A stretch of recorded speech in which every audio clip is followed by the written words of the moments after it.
to elevate their need of validation, to elevate what they're trying to do or how they're trying to connect with me, because I want them to pursue me and not me to pursue them.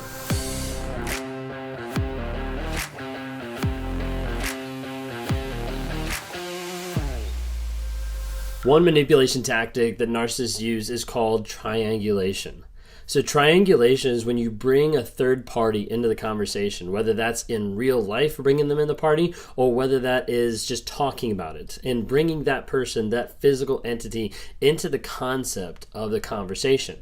Typically, this is done as a manipulation tactic. So when you think of it, if I triangulate another person, what I'm doing is I'm telling one person that they're not matching up to another person's standards. So I'm telling them, hey, like whatever you're putting out, whatever I'm getting from you is not actually enough because this person gives out a lot more. This person treats me with more respect. This person loves me or interacts a little bit better than how you're interacting.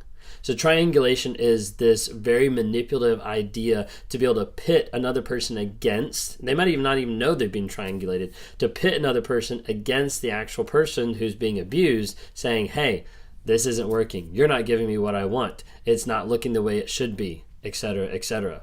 So with triangulation, a lot of times people are using it, like narcissists are using it, oftentimes to deflect. They're just trying to deflect of like whatever's going on, I'm going to try to get rid of it as fast as I can. So, well, you don't do this, like this person does it so much better. Or you do this, well, it could be better like this. And so they'll try to deflect. They'll try to get rid of it as quick as they can.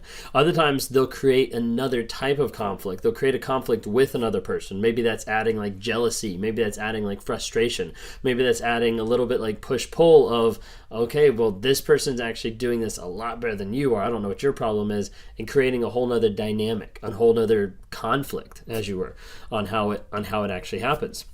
The other one could be, they could be using it to reinforce their rightness or superiority. So for me, this is an aspect that I use this a lot in my relationship. I use the idea of triangulation, of using this against my wife, of saying, hey, I'm right in this area, and this is why, and here's the other people that said that they back me up.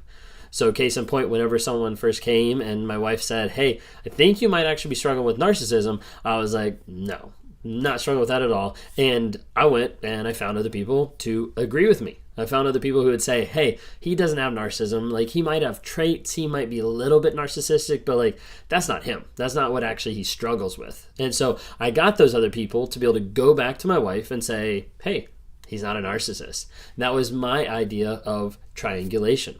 Now, triangulation happens so many different ways with so many different people, and it looks completely different depending on who you are, how the narcissist is engaging, or the different people in their lives. In talking with people in one-on-ones, I've seen a lot of triangulation, cannot say it today, a lot of triangulation that comes in the aspect of an affair partner, or another woman, or another man, or even like a friend or something like that comes into the relationship, and they're like, wait, like, why can't you treat me like that person? Like, this person loves me, this person respects me, this person's nice to me, like, why can't you? And the narcissist plays that victim role, and then they look at the other person and they're like, hey, this person is acting way more better than you are. Like, get your act together. I also can relate to this some growing up. There was times that when growing up that my family, my parents compared me to other people. Now, I didn't like that, and I thought that was wrong, and I was frustrated and mad about it, and I didn't know how to explain it or express it a lot of times because I didn't have those emotions figured out.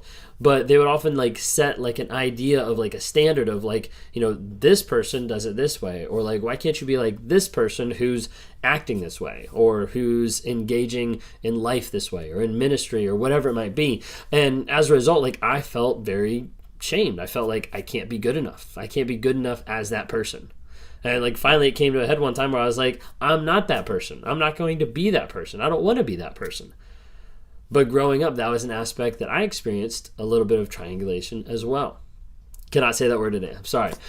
So with triangulation, we're just going to skip it. So with that, what you see is it is a giant manipulation tactic. And really the goal is to keep the other person like off balance. Like, you're not able to just deal with the conversation like on a one-on-one basis. We got to bring a third party into it. Whether that's we bring a third party into the actual conversation. We have 3 people talking right now.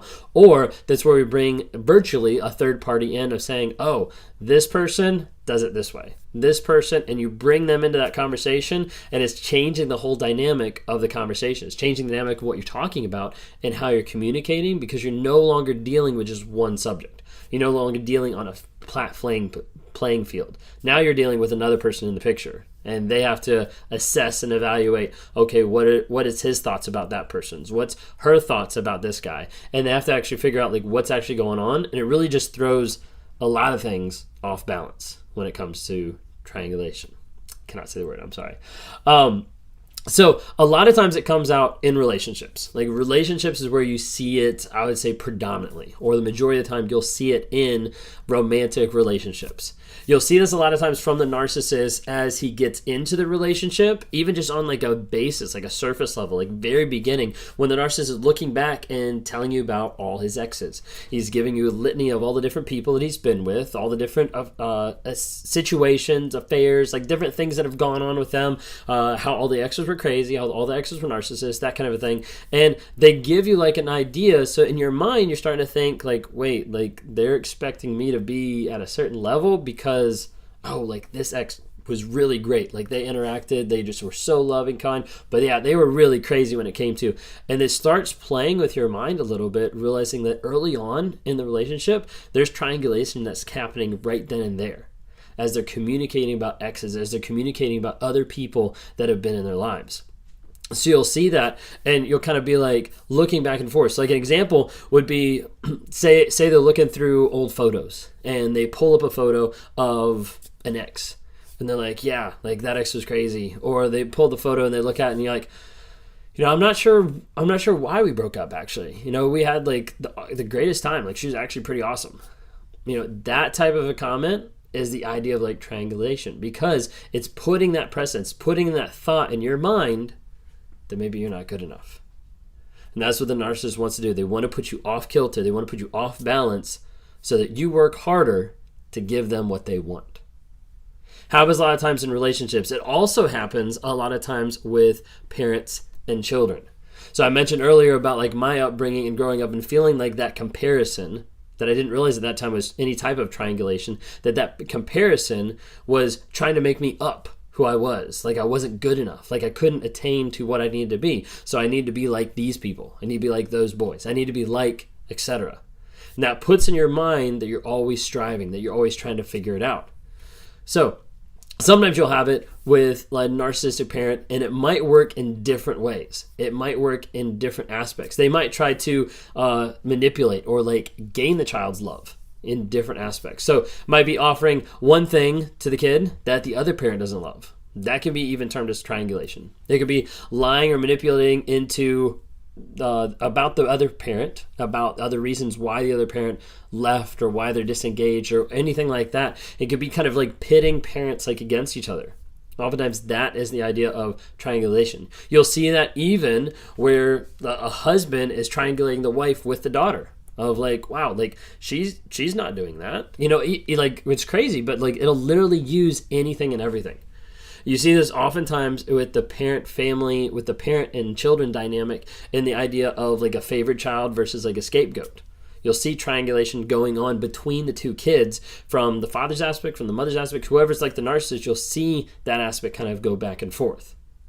You can even see it between friends and coworkers. And there's a lot of different examples we could dive into. But the biggest thing I want you to realize here with triangulation is the idea that it is bringing another person into the conversation, whether that's physically, virtually, just theoretically, in order to take the person that you're with and elevate their performance. So as a narcissist, I would want to bring someone else into the conversation to elevate the person that I'm abusing, to elevate their need of validation, to elevate what they're trying to do or how they're trying to connect with me, because I want them to pursue me and not me to pursue them. A lot of narcissistic idea and thought is putting in the least amount of effort to get the maximum results. Put the least amount of effort to get the most of love. To kind of breadcrumb and string things along to get all the love, affection, adoration, and not have to work for it and not to respect what other people are giving them.